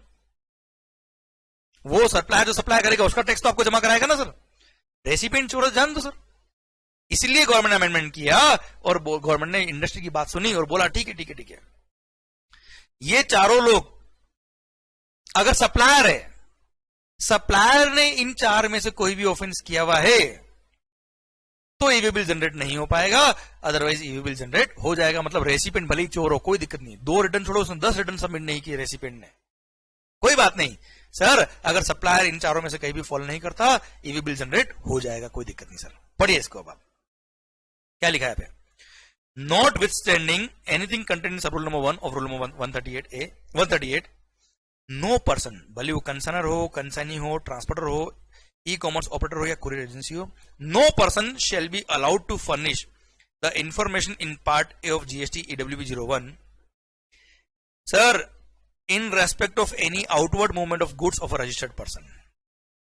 पढ़ना ऊपर से क्या लिखा, पहले वाले वर्ड्स काट दिए, देखो बेटा ये वर्ड्स कटे हुए हैं, ये वर्ड वॉमिट हो गए, नए वर्ड्स क्या है, no person shall be allowed to furnish information in part A of e way bill in respect of any outward movement of goods of a registered person. मतलब रजिस्टर्ड पर्सन अगर outward movement of the goods कर रहा है और वो अगर इन 4 में से कोई भी एक डिफॉल्टर है सर, तो ऐसे केस में ईवी बिल जनरेट ना हो पाएगा, अदरवाइज रेसिपिएंट भले ही चोर हो कोई दिक्कत नहीं है, सप्लायर अगर फेयर है तो ऐसे केस में ईवी बिल जनरेट करो, हमें कोई दिक्कत नहीं साहब।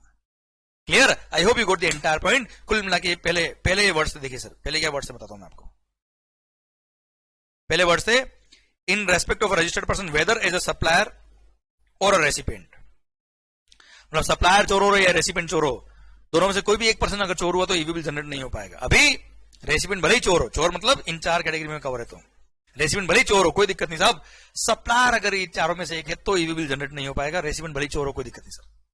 क्लियर? डन। मतलब सप्लायर फेयर है, इन 4 में कवर नहीं तो ईवी बिल इश्यू करो कोई दिक्कत नहीं सर। रेस्ट्रिक्शन कब लगेगी? रेस्ट्रिक्शन तभी लगेगी जब इन respect of any outward movement of the goods of a registered person, जो रजिस्टर्ड पर्सन जो outward movement of the goods कर रहा है वो अगर कंपोजिशन स्कीम वाला है, उसने 2 क्वार्टर के लिए जीएसटी सीएमपी 08 फाइल नहीं किया, या अगर नॉर्मल एसएससी है 2 रिटर्न सबमिट नहीं किए, या GSTR 1 outward statement of outward supply submit नहीं किए, 2 जीएसटीआर 1, या उसका रजिस्ट्रेशन अगर सस्पेंड हो रखा है तो ईवी बिल जनरेट नहीं हो पाएगा। रेसिपिएंट भले ही चोर हो, रेसिपिएंट का रजिस्ट्रेशन भले ही सस्पेंड हो रखा है, कोई दिक्कत नहीं सर। ओके माहौल, सरकार ये रूल नंबर 138E में जो बड़ा अच्छा और शानदार अमेंडमेंट था वो भी कवर होता है। अब आइए बच्चों आगे बढ़ते हम हमारे लास्ट चैप्टर की तरफ बढ़ गए हैं, रिटर्न्स अंडर जीएसटी। उसमें भी कुछ छोटे छोटे प्यारे प्यारे छोटे छोटे अमेंडमेंट्स है, वो हम देख लेते सर। कोई मेजर अमेंडमेंट नहीं है, कोई टेंशन वाली बात नहीं है, देख लेते सर आराम से। चैप्टर जब शुरू होता है तो मैंने एक चार्ट दे रखा है आपको जिसके अंदर लिखा है कि रिटर्न्स का समरी दे रखा है मैंने आपको। वहां पर पॉइंट नंबर 5 में देखेंगे तो यहाँ पे सेक्शन नंबर 44 एनुअल रिटर्न का जो है वो पूरा रिप्लेस हुआ था बेटा, तो उनका सब सेक्शन नंबर वगैरह सब चेंज हो गया सर, इसलिए मैंने दोनों चेंज किए। ये दोनों जीएसटीआर 9 और 9A एनुअल रिटर्न के रिगार्डिंग प्रोविजन है, हम आगे डिटेल में बात कर रहे हैं तब बात करते हैं सर हम, ठीक है। यहां भी मैंने थोड़ा बहुत चेंज किया, पर आगे हम डिटेल में पढ़ रहे हैं तो बात करते हैं, तो समरी केवल। आइए, तो एनुअल रिटर्न के रिगार्डिंग जो ऊपर वाले पॉइंट था वो पेंडिंग है, आगे आ रहे हैं सर। अच्छा आइए, एक और पॉइंट था यहां पर, जब रिटर्न हम फाइल करते हैं तो रिटर्न को ई साइन करना पड़ता है सर। क्लियर, पढ़िए। A taxpayer needs to electronically sign the submitted returns, otherwise it will be considered as if it is not filed. ठीक है सर, यह क्या लिखा था? Taxpayers can electronically sign their returns using a DSC, which was mandatory for all types of companies and LLP. भाई DSC के through, DSC मतलब digital signature के थ्रू ही, एक पेन ड्राइव टाइप आता है सर DSC, आपने देखा होगा अगर प्रैक्टिकली, तो उसके थ्रू डिजिटल साइन करके ही रिटर्न सबमिट हो सकते थे कंपनी और LLP के केस में।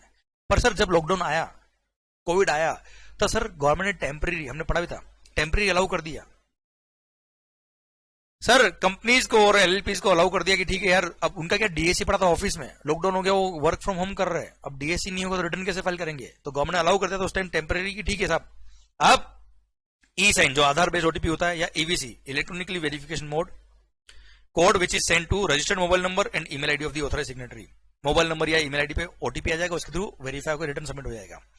ये अलाउ कर दिया था किसके लिए? कंपनी और LLP के लिए भी। क्लियर। अब वो कोविड के टाइम पे ऐसी सिचुएशन आई कि गवर्नमेंट बोला एक काम करो ना, हटाओ ना DSC को, तो DSC इज एन ऑप्शन। पहले क्या था? कंपलसरी था कंपनीज और LLP के लिए कि आप DSC के थ्रू ही साइन करके रिटर्न सबमिट करेंगे, अब उसको हटा दिया है। मतलब कंपनी हो, LLP हो या कोई भी पर्सन हो, DSC यूज करो, इलेक्ट्रॉनिक वेरिफिकेशन कोड यूज करो या ई साइन करो, हमें कोई दिक्कत नहीं, कोई भी ऑप्शन आप ऑप्ट कर सकते हो सर। Clear, done. तो कंपनीज के लिए जो कंपलसरी था कि DSC के थ्रू ही रिटर्न सबमिट होगा, अब वो हटा दिया गया है, कोई खास बात नहीं है। आइए हम आ गए एनुअल रिटर्न की तरफ। सर एनुअल रिटर्न का पूरा सेक्शन और रूल नंबर 80 पूरा रिप्लेस किया गया, मैं पूरा बताता हूं, कोई खास मेजर अमेंडमेंट नहीं हुआ है, पर हाँ सर अच्छा पॉइंट है, पढ़िएगा ध्यान से। देखो मैंने क्या लिखा है पे, section number 44 is substituted by Finance Act 2021 with effect from 1st of August 2021, and rule number 80 is substituted by notification number 30 of 2021 with effect from 1st of August 2021। 1 अगस्त 2021 से दोनों सेक्शन एंड रूल रिप्लेस कर दिए गए। क्या है पढ़िए, वैसे कोई मेजर चेंज नहीं हुआ sir as far as your syllabus is concern. Who are required to furnish annual return, annual return को किसको फाइल करना है? एवरी रजिस्टर्ड पर्सन, हर पर्सन जो रजिस्टर्ड है, shall furnish an annual return for every financial year। याद है 31 दिसंबर या उससे पहले फाइनेंशियल खत्म होने के बाद sir. However, the following persons are not required to furnish the annual return। इनको एनुअल रिटर्न फाइल करने की जरूरत नहीं है। कैजुअल टैक्सेबल पर्सन, ये वैसे ही बेचारा थोड़े दिन के लिए आया था किसी स्टेट में, टेम्पररी आया, टेम्पररी काम किया, टेम्पररी टैक्स पे क्या निकला, एनुअल रिटर्न क्यों फाइल कराया ऐसे sir? NRTP same case, non resident taxable person temporary India में आया, थोड़ा बिजनेस किया, काम किया, रिटर्न फाइल किया, टैक्स पे किया, गया, एनुअल रिटर्न की जरूरत नहीं है। इनपुट सर्विस डिस्ट्रीब्यूटर, ये तो क्रेडिट जिस मंथ में आई उसी महीने में डिस्ट्रीब्यूट कर दिया। Persons authorized to collect or deduct tax at source under section number 51 और 52, मतलब TDS और TCS वालों को एनुअल रिटर्न की जरूरत नहीं है। देन नेक्स्ट पढ़िए sir, any department of the central government और स्टेट गवर्नमेंट और a local authority whose books of account are subject to audit by the Comptroller and Auditor General of India, C&AG, अगर उसकी books of accounts audit कर रहा है, या फिर an auditor appointed for auditing the accounts of the local authorities under any law for the time being in force, तो उनका अगर बुक्स ऑफ अकाउंट्स वगैरह ऑडिट हो रहा है तो सर एनुअल रिटर्न की जरूरत नहीं है। Next, persons who are supplying OIDR service from out of India, persons supplying online information and database access or retrieval services from a place outside India to a person in India, तो ऐसे case में sir जैसे netflix.com, sir इनको annual return file करने की जरूरत नहीं है।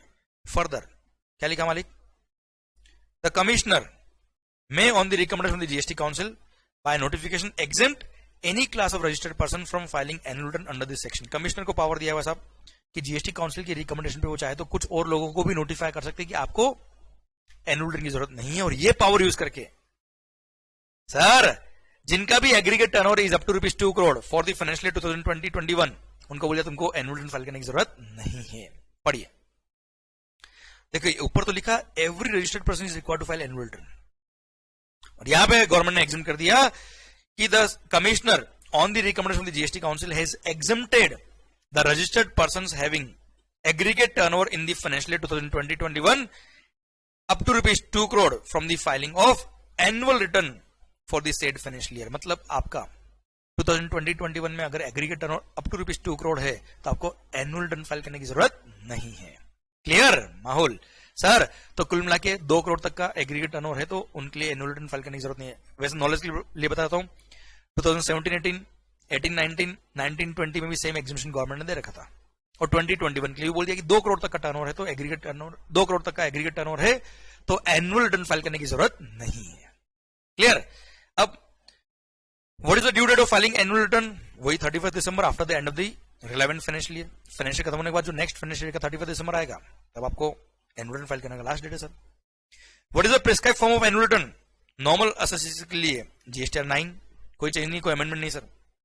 कंपोजिशन स्कीम वालों के लिए GSTR 9A। Okay sir. Who is required to furnish a reconciliation statement? अब बेटा रिकंसिलिएशन स्टेटमेंट वैसे आपके सिलेबस में नहीं आता है, जस्ट नॉलेज के लिए मैंने आपको यहां दिया है, आप चाहे तो इसको बहुत डेप्थ में नहीं पढ़े। रिकंसिलिएशन स्टेटमेंट क्या होता है साहब? जैसे आपने जो कंपनीज एक्ट में या नॉर्मल अदर एक्ट में जो ऑडिट करवाई अपनी, ऑडिटेड फाइनेंशियल स्टेटमेंट जो होते हैं साहब, उसका जो टर्नओवर है जरूरी नहीं कि वही टर्नओवर जीएसटी रिकॉर्ड्स में दिख रहा हो आपका। कारण क्या है? आपने इंटर स्टेट ब्रांच ट्रांसफर किया गुड्स का, तो डिस्टिंक्ट पर्सन के बीच में गुड सप्लाई हुआ, उसको सप्लाई का स्कोप मानते हैं, जीएसटी में वो सप्लाई में आ गया है, पर as per financial accounts it is not supply. तो फाइनेंस जो आपका नॉर्मल अकाउंटिंग सॉफ्टवेयर है उसमें ये सेल के फिगर में नहीं आ रहा होगा, पर यहां पर जीएसटी में सेल के फिगर में आ रहा होगा। तो सर ऐसे ही हो सकता है फाइनेंस के हिसाब से, नॉर्मल सेल्स के हिसाब से, नॉर्मल अकाउंटिंग टर्म्स के हिसाब से कुछ सेल्स हो, इधर सेल्स नहीं हो, है ना? तो there may be difference in the turnover of the GST and turnover as per financial accounts. तो सर जिनका भी aggregate turnover is more than ₹5 crore, more than ₹5 crore, उनको एक सेल्फ सर्टिफाइड रिकंसिलिएशन स्टेटमेंट भी सबमिट करना पड़ेगा, जिसमें वो रिकंसल करेंगे कि फाइनेंशियल रिकॉर्ड के हिसाब से हमारा टर्नओवर इतना है और जीएसटी टर्नओवर के हिसाब से, जीएसटी रिकॉर्ड के हिसाब से टर्नओवर इतना है, तो इनमें डिफरेंस है तो क्यों है, उसको बोलते हैं रिकंसिलिएशन स्टेटमेंट। पहले जिनका भी aggregate turnover more than ₹5 crore था उनको प्रैक्टिसिंग चार्टर्ड अकाउंटेंट या कॉस्ट अकाउंटेंट से जीएसटी ऑडिट करवाना पड़ता था, और वो जीएसटी ऑडिटर जो था वो along with the annual return reconciliation statement वो सबमिट करता था। पर अब जीएसटी ऑडिट का कॉन्सेप्ट डिलीट कर दिया। देखिए ये सेक्शन पूरा क्या कर दिया है, डिलीट कर दिया गवर्नमेंट ने, इसलिए अब जीएसटी ऑडिट जीएसटी में नहीं रही है। अब जिनका भी एग्रीगेट टर्नओवर 5 करोड़ से एक्सीडेड है उनको खुद को ही रिकंसिलिएशन स्टेटमेंट को सेल्फ सर्टिफाइड करके सबमिट करना पड़ेगा along with the annual return, और ये रिकंसिलिएशन स्टेटमेंट उन्हीं को एप्लीकेबल है जिनको एनुअल रिटर्न फाइल करने की जरूरत होती है। मतलब ये लोग, इन लोगों को जिनको एनुअल रिटर्न फाइल नहीं करना, उनको सर रिकंसिलिएशन स्टेटमेंट भी सबमिट नहीं करना होता है। क्लियर? डन। और वैसे भी यहाँ पे लिमिट कितना है, 5 करोड़ का, तो जिनको 2 करोड़ या उससे कम टर्नओवर है उनको तो वैसे भी एनुअल रिटर्न फाइल करना ही नहीं है। एनुअल रिटर्न फाइल नहीं करना तो रिकंसिलिएशन स्टेटमेंट भी फाइल नहीं करना होता है, क्योंकि उनका तो वैसे भी टर्नओवर कितना है, 5 करोड़ क्रॉस होगा तो ही रिकंसिलिएशन स्टेटमेंट फाइल करना होता है बेटा। ये टॉपिक मैंने आपको केवल नॉलेज के लिए बताया बेटा। रिकंसिलिएशन स्टेटमेंट केवल एक छोटा सा नोट आपके कोर्स में दे रखा है, मैंने फिर भी पूरा पढ़ा दिया आपको। Okay done. माहौल सरकार, आइए अगले पॉइंट की तरफ बढ़ते हैं हम sir. Default in furnishing returns. अगर रिटर्न आपने लेट सबमिट की है तो लेट फाइलिंग फी ये दे रखी है, इसमें कोई चेंज नहीं, पर गवर्नमेंट को पावर है कि वो चाहे तो लेट फाइलिंग फी को रिड्यूस कर सकता है। ये पावर यूज करके इन्होंने लेट फाइलिंग फी को क्या किया है, रिड्यूस किया है। जो हमको लास्ट पॉइंट बचा है हमारे सिलेबस के लिए, हमारे अमेंडमेंट के लिए, वो हम पढ़ लेते सर। वापस रिपीट करता हूं सर मैं, अगर रिटर्न फाइल करने में आप लेट हो गए तो ऐसा थोड़ा एक गोली से उड़ा देंगे, खत्म खेल, ऐसा नहीं ना सर। अगर रिटर्न फाइल करने में आप लेट हो गए तो लेट फाइलिंग फी आपको पे करनी पड़ती है। वो लेट फाइलिंग फी कितना है वो हम पढ़ रहे हैं सर अभी। लेट फाइलिंग फी जो दे रखा बेटा, देखिए वो जनरली जो एक्ट में दे रखा वो ये रहा sir. Late fees levied for delay in filing the return, जो हमने पढ़ा हुआ already, any registered person who fails to furnish the following by due date, statement of outward supply, any return under GST या final return अगर file करने में late हो गए तो लेट फी है कितना, ₹100 per day under CGST act, during which such failure continues, और ₹5,000 विच एवर इज लोअर। ये पर रिटर्न है बेटा। मान लो आपने जीएसटीआर 1 भी सबमिट नहीं किया और जीएसटीआर 3 भी टाइमली सबमिट नहीं किया, तो जीएसटीआर 1 का अलग लेट फी 100 पर डे और ₹5,000 विच एवर इज लोअर, मतलब मैक्सिमम 5,000 रुपए, और जीएसटीआर 3 का ₹100 पर डे अलग चल रहा है सर उसकी ड्यू डेट से, समझे, और ₹5,000 विच एवर इज लोअर। पर हाँ सर ये सीजीएसटी का पेनल्टी है, लेट फी है, equal amount is there in the SGST act also. पर हाँ हमारे सिलेबस में केवल सीजीएसटी एक्ट आता है, इसलिए हम सीजीएसटी का ही लेट फी पढ़ेंगे सर। पर गवर्नमेंट के पास पावर की हो चाहे तो इस लेट फी को कम कर सकता है, and using this power late fee is reduced by the government as under. अब लेट फी कितनी कम करी वो हम पढ़ रहे हैं सर।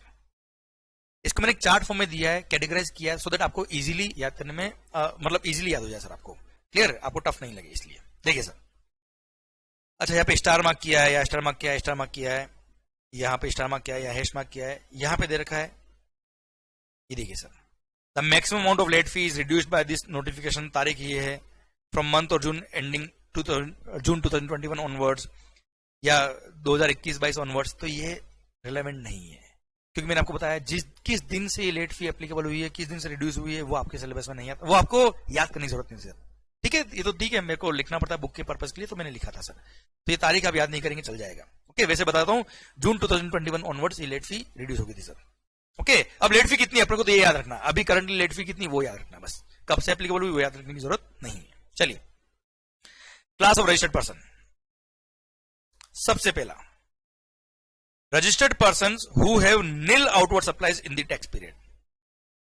आपका आउटवर्ड सप्लाई है ही नहीं, आप जीएसटीआर 1 नील सबमिट करने वाले हो, तो अगर आप उसको फाइल करने में लेट हो गए, जीएसटीआर 1 को लेट फाइल करा आपने, तो ₹10 per day subject to maximum only ₹250। अच्छा, ये भी जो मैं लेट फी बता रहा हूँ वो केवल सीजीएसटी की बेटा, मतलब प्रैक्टिकली बात करें तो ₹20 और ₹500 which ever is lower, clear. पर आपके एग्जाम्स में केवल सीजीएसटी आता है, इसलिए मैं सीजीएसटी का ही लेट फी लिख रहा हूं। ओके बेटा, equal amount of penalty, equal amount of late fee is charge under SGST also. ध्यान देना, क्वेश्चन आपको क्या पूछ रहा है, सीजीएसटी की लेट फी पूछ रहा है या सीजीएसटी प्लस एसजीएसटी दोनों पूछ रहा है, उस अकॉर्डिंग ही आंसर लिख के आना। ये सीजीएसटी की है, equal penalty equal late fee किसमें, एसजीएसटी में भी है बेटा। तो सीजीएसटी का लेट फी कितना है वो हम बात कर रहे हैं। जीएसटीआर 1 अगर नील है तो ₹10 per day subject to maximum only ₹250। Registered person whose total amount of CGST payable in the said return is nil. CGST payable अगर नील है, सीजीएसटी पेबल अगर नील है, तो ऐसे केस में जीएसटीआर 3 भी या जीएसटीआर 4 अगर सबमिट करने में आप लेट हो गए तो late filing fee again ₹10 per day subject to maximum only ₹250। अब आपको ये याद रखना पड़ेगा सर। ओके, अब नील के अलावा कोई और लायबिलिटी थी आपकी सर, अभी पॉइंट नंबर 2 में आएगा sir. Registered person having an aggregate turnover of up to ₹1.5 crore in the preceding financial year other than those covered in serial number 1, मतलब सीरियल नंबर 1 में कवर कौन है, नील वाले, उनको छोड़ दो सर। अगर आपका प्रीवियस फाइनेंशियल ईयर में एग्रीगेट टर्नओवर 1.5 करोड़ तक का था और आप जीएसटीआर 1 या जीएसटीआर 3 भी या जीएसटीआर 4 फाइल करने में लेट हो गए और नील रिटर्न नहीं है आपका, तो ऐसे केस में ₹25 per day subject to maximum only ₹1000। ₹25 per day subject to maximum ₹1000, जो मैक्सिमम था वहां 5000, यह कर दिया कितना 1000। वहां था ₹100 पर डे नॉर्मल जो एक्ट में लिखा है वो, यहां कर दिया ₹25 सर। थर्ड, अच्छा ये पॉइंट नंबर 2 में जब बात करी हमने किसके लिए, अप टू ₹1.5 करोड़ अगर आपका टर्नओवर था प्रीसीडिंग फाइनेंशियल में, तो अब आ रहा है क्या, registered person having an aggregate turnover more than ₹1.5 crore and up to ₹5 crore, more than 1.5 crore and up to ₹5 crore in the preceding financial year other than those covered in serial number 1। मतलब नील वाले है तो छोड़ दो, नील वालों के लिए तो भले ही टर्नओवर कितना भी प्रीवियस ईयर में ₹10 पर डे और मैक्सिमम ₹250 वही लगेगा सर, क्लियर।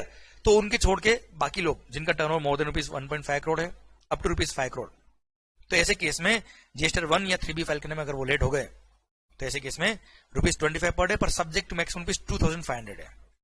अगर टर्नओवर अप टू ₹1.5 करोड़ था तो मैक्सिमम फीस है ₹1000, क्लियर। यहाँ पे मैक्सिमम फीस है कितना 2500, अदरवाइज पर डे तो ₹25 ही है दोनों ही केस में।